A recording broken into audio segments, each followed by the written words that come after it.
Assalamualaikum warahmatullahi wabarakatuh. Kaifa halukum? Bagaimana kabar semuanya? Semoga sehat, bahagia, dan sejahtera dalam menapaki hidup sebagai khalifah di muka bumi sesuai dengan tuntunan baginda Nabi.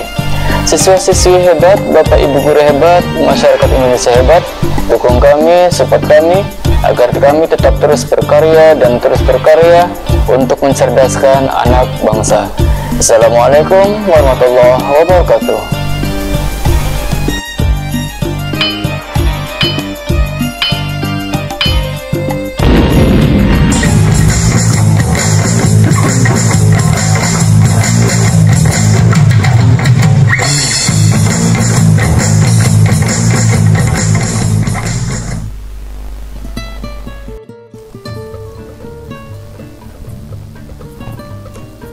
Bismillahirrahmanirrahim.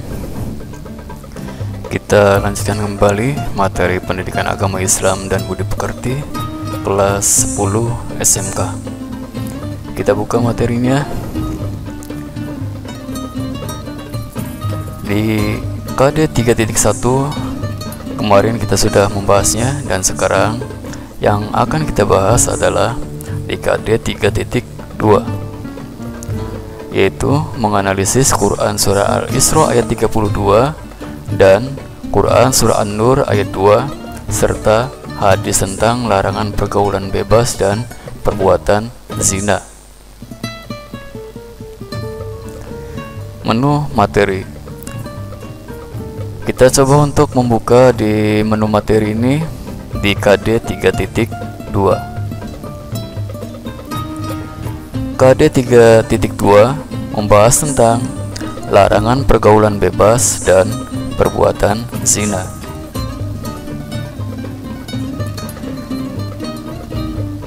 Pada materi ini terdiri dari beberapa KD.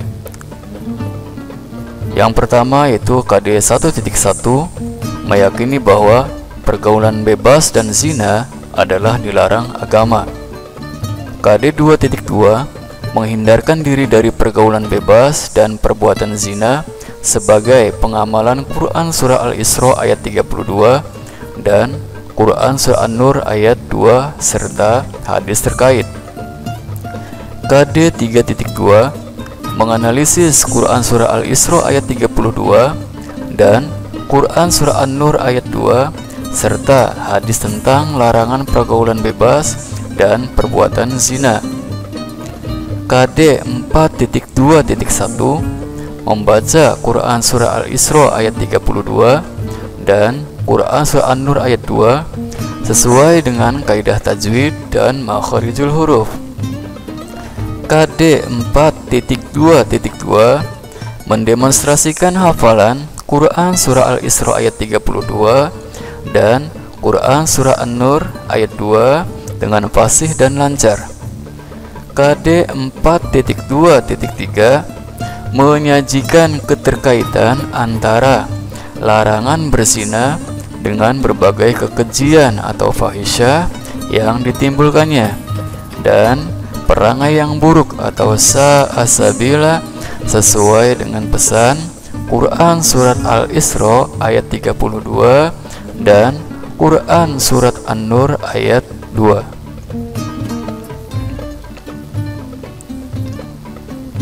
Sekarang kita coba untuk membahas materi menjaga diri dari pergaulan bebas dan zina. Seperti biasa, di sini supaya tidak melebar pembahasannya, saya batasi saja yang pertama yaitu pembahasan, yang kedua dalil, yang ketiga kosakata, yang keempat tajwid, dan yang terakhir yaitu penilaian. Kita coba untuk buka yang pertama, yaitu pembahasan pergaulan bebas. Apa yang dimaksud dengan pergaulan bebas? Pergaulan bebas adalah pola dan tata pergaulan antara lawan jenis yang tidak mengikuti aturan yang sudah ditetapkan oleh Allah dan Rasul-Nya.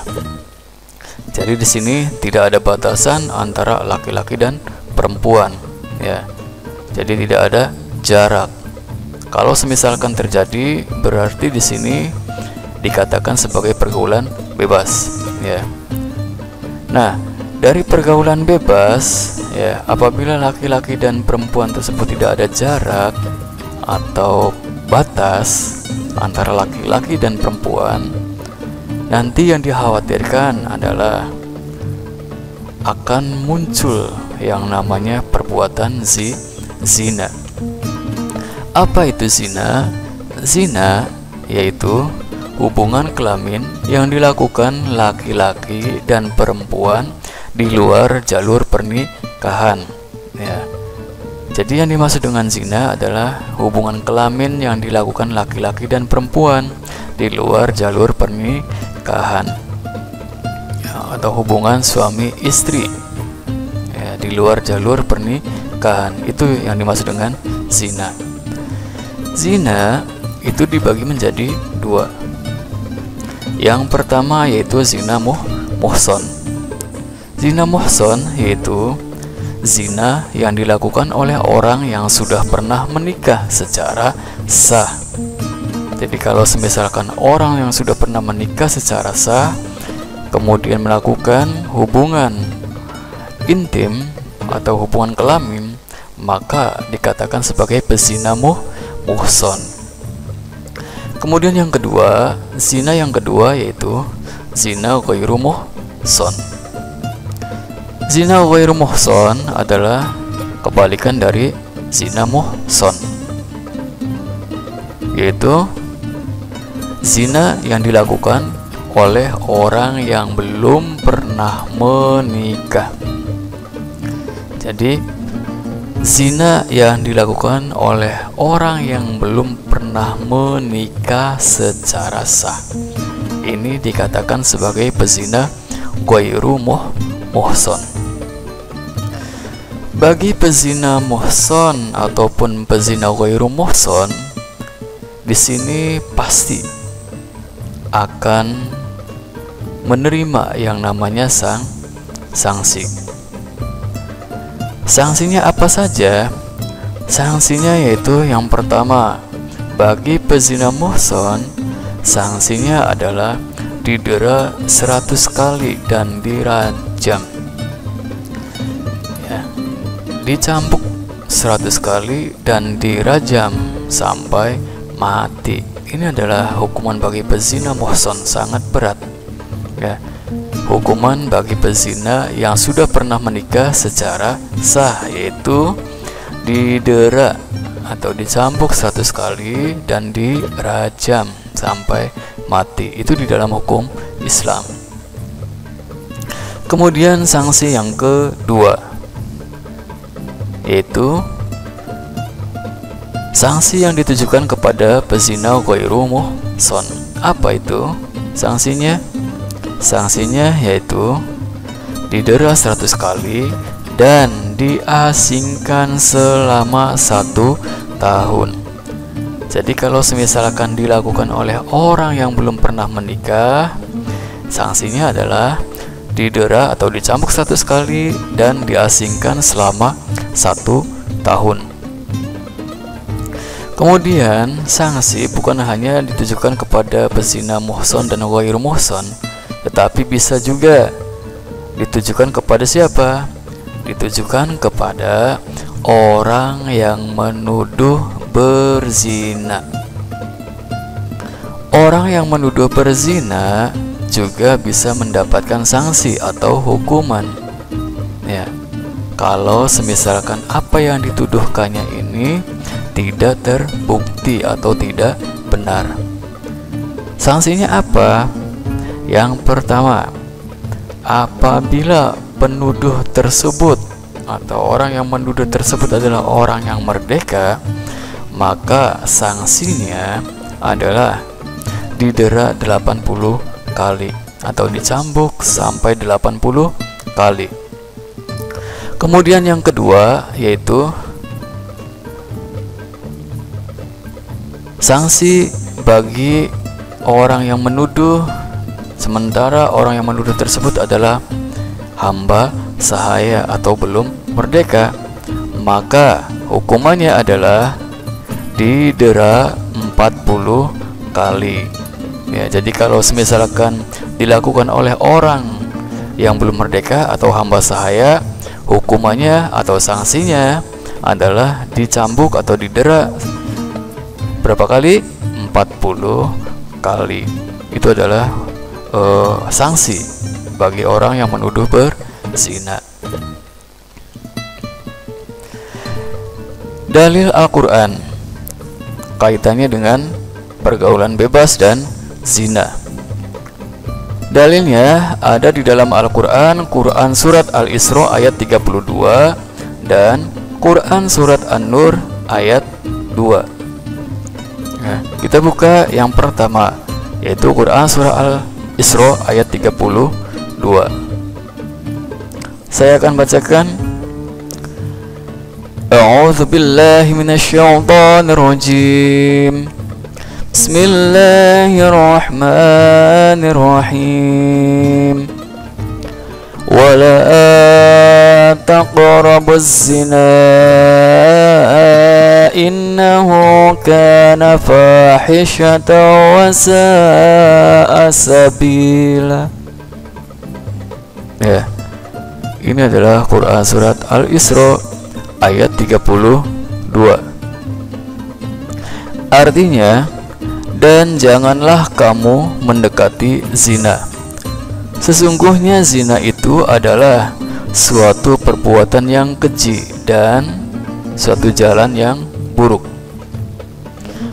Ini adalah sebuah amar atau perintah ya kepada kita semua supaya apa? Wala taqrabuz zina.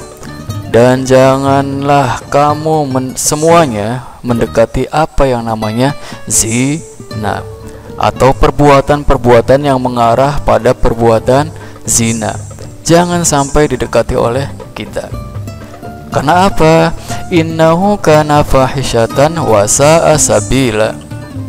Ya, karena perbuatan zina itu adalah termasuk fahisyah, itu perbuatan yang sangat keji. Wa sa'a sabila, dan suatu jalan yang sangat buruk atau suatu jalan yang sangat jelek. Itu di dalam Quran Surat Al-Isra ayat 32. Kemudian kita lanjut di dalil yang kedua, ya masih di dalam Al-Quran. Di sini ada pada Quran Surah An-Nur ayat 2. Saya akan bacakan kembali. Bismillahirrahmanirrahim. Az-zaniyatu waz-zani fajlidu kulla wahidin minhuma mi'ata jaldah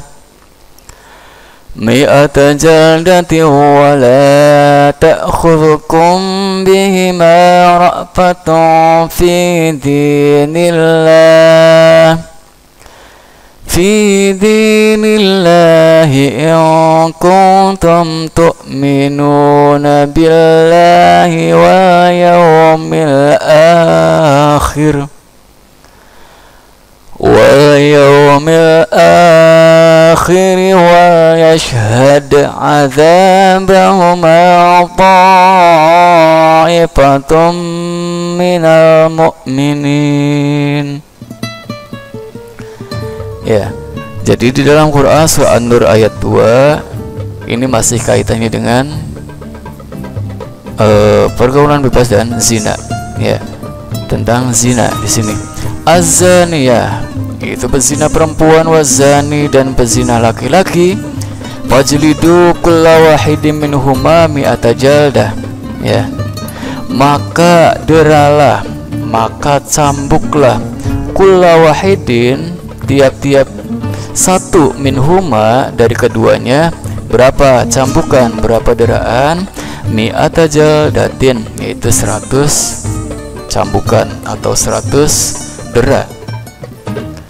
Wala ta'khudhukum, dan janganlah sampai mencegah kamu bihima, dengan keduanya, ra'fatun, merasa kasihan. Ya, maksudnya di sini adalah kita jangan sampai merasa iba atau kasihan sehingga kita tidak melakukan istilahnya hukuman tersebut atau sanksi tersebut. Kenapa? Ya, fi dinillah, jika memang kita itu menjalankan agama Allah. In kuntum tu'minuna billah wal yaumil akhir, jika kita benar-benar merasa orang beriman kepada Allah dan hari akhir, maka laksanakan hukuman tersebut. Jangan sampai kita merasa iba. Ya. Kemudian wal yashhad adzabahuma ta'ifatum minal mu'minin. Ya, hendaklah ya hukuman kedua orang yang melakukan zina tersebut, azaniyah dan zani tersebut, wal yashhad, ya, disaksikan hukumannya ta'ifatum minal mu'minin, yaitu disaksikan oleh sekelompok orang-orang yang beriman. Ya, jadi pelaksanaan hukuman bagi pezina laki-laki dan perempuan itu hendaknya disaksikan oleh sekelompok orang-orang yang beriman. Itu untuk dalil Al-Qur'annya. Berikutnya kita lanjut ke dalil yang kedua, yaitu atau dalil di dalam hadis, ya. Saya akan bacakan. Al-bikru bil bikri jaldu mi'atin wa nafyu sanatil wa thayyibu bi thayyibi jaldu mi'atin war rajmi. Al-bikru bil bikri, ya, antara perawan dan perjaka, kalau semisalkan mereka itu melakukan zina, ya, jaldu mi'atin, ya, maka akan dikenakan sanksi cambuk sebanyak mi'atin atau 100 kali cambukan. Wa nafyu sanatin wa thayyibu bisayyibi, ya, kemudian bukan hanya dicambuk 100 kali, tetapi di sini adalah diasingkan selama berapa? Sana, ya, selama 1 tahun. Ya. Kemudian wasayyibu bisayyibi, ya, kemudian apabila dilakukan atau zina tersebut dilakukan oleh duda dengan janda, ya, maka jaldu mi'atin war rajmi, ya, jadi dicambuk sampai 100 kali. Kemudian bukan hanya dicambuk tetapi war rajmi. Apa itu? Yaitu dirajam, ya. Jadi kalau misalkan dilakukan oleh duda dan janda, maka hukumannya adalah jaldu mi'atin war rajmi, yaitu dicambuk atau didera 100 kali, kemudian war rajmi, dan dirajam. Ini adalah hadis tentang sanksi bagi pezina. Berikutnya, makna kata Quran surat Al-Isra ayat 32 dan Quran surat An-Nur ayat 2. Di sini ada kata wala taqrabu az-zina innahu fahisyatan wa sa'a sabila az-zaniyatu waz-zani fajlidu kulla wahidin mi'atin ta'khudhukum ra'fatun dinillah adzabahuma ta'ifatun. Ya, kira-kira artinya apa?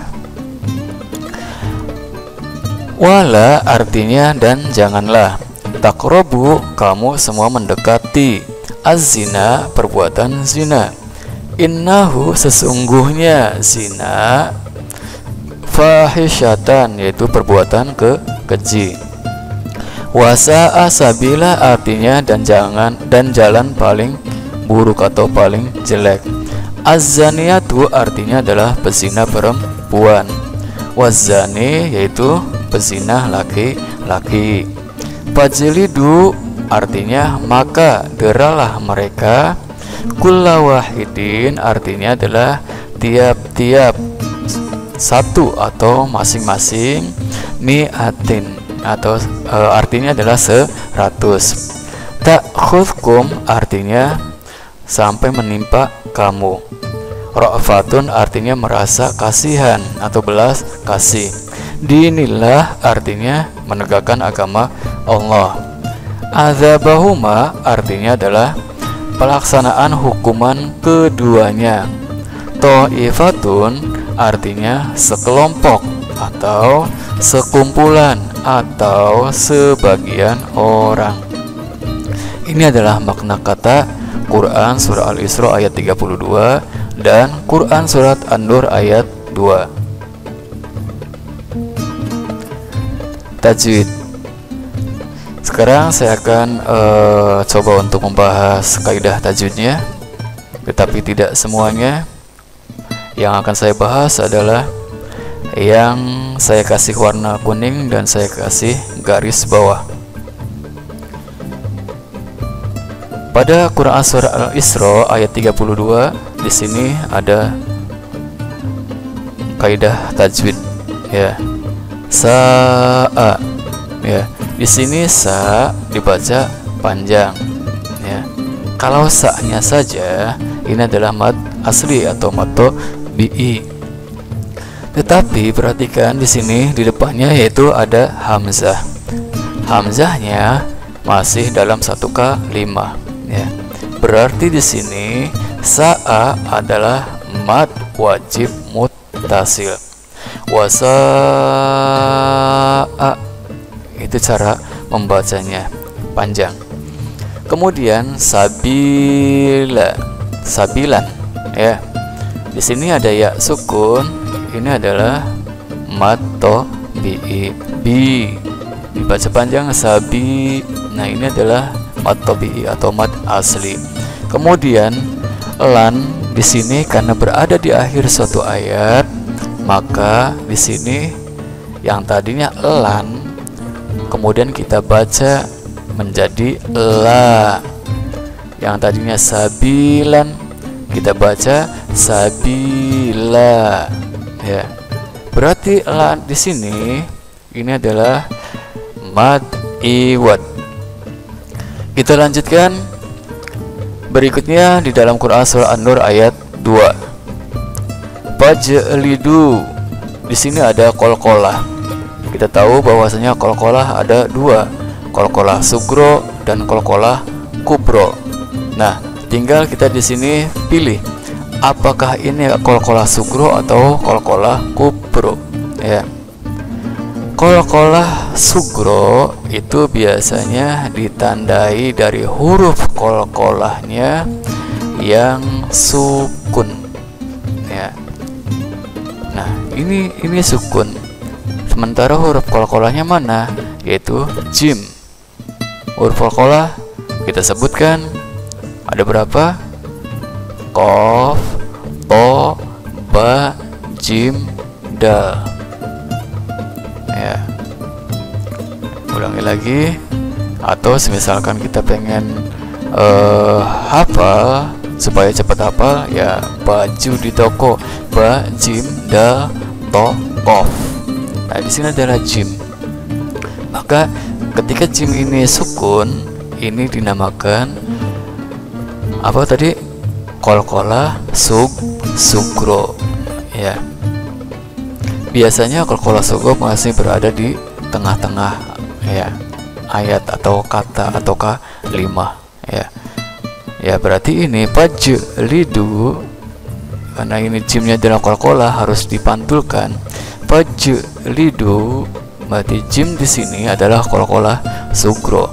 Berikutnya wahidin. Nah, wa adalah mad asli, wahidin min. Nah, ini ada tanwin atau kasrotain bertemu dengan mim, ya.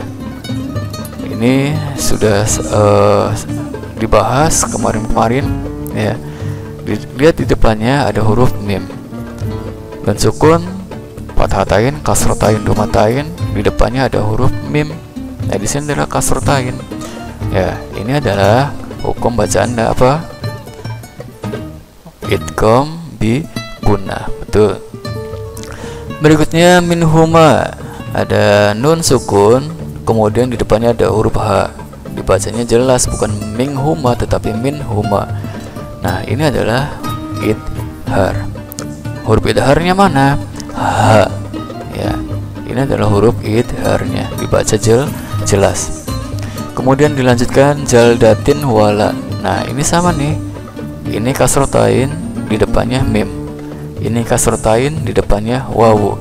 Ia nun mim wawu adalah huruf idgham bi gunnah. Berarti ini wawu, kemudian sebelumnya ini adalah kasrotain, berarti di sini adalah idgham bi gunnah. Bacanya bagaimana? Jaldatin wa. Dibacanya jaldatiu wala. Jaldatiu, langsung ke huruf wawu. La-nya adalah mata bi. Ta'ifatun. Nah, ini sudah ada nih, sama. Ini ada hamzah, masih dalam 1K5. Ini adalah mata bi. Ya. Berarti ini apa? Ya, ini adalah mad wajib muttasil. Itu adalah untuk pembahasan kaidah tajwidnya. Kita lanjut. Yang terakhir, kita langsung ke penilaian. Silahkan nanti untuk penilaian sikap, ya, tinggal dibaca perintahnya, kemudian silahkan dikerjakan. Ya, pada penilaian sikap, saya bacakan saja. Pada penilaian sikap, gaya berpacaran zaman sekarang sangat riskan dan berbahaya. Silahkan berikan pendapat Anda. Kemudian yang kedua, pada penilaian pengetahuan, jelaskan yang dimaksud zina muhson dan zina ghairu muhson. Silahkan dijawab. Penilaian keterampilan, buatlah poster tentang bahaya pergaulan bebas dan zina dalam pergaulan sehari-hari. Ya, silahkan dikerjakan. Kemudian kalau sudah dikerjakan, silahkan untuk dikumpulkan. Demikian untuk materi kita di KD 3.2 sudah selesai. Semoga bermanfaat, jariahkan ilmu yang didapat, bekal untuk akhirat. Wal'afu minkum. Wassalamualaikum warahmatullahi wabarakatuh.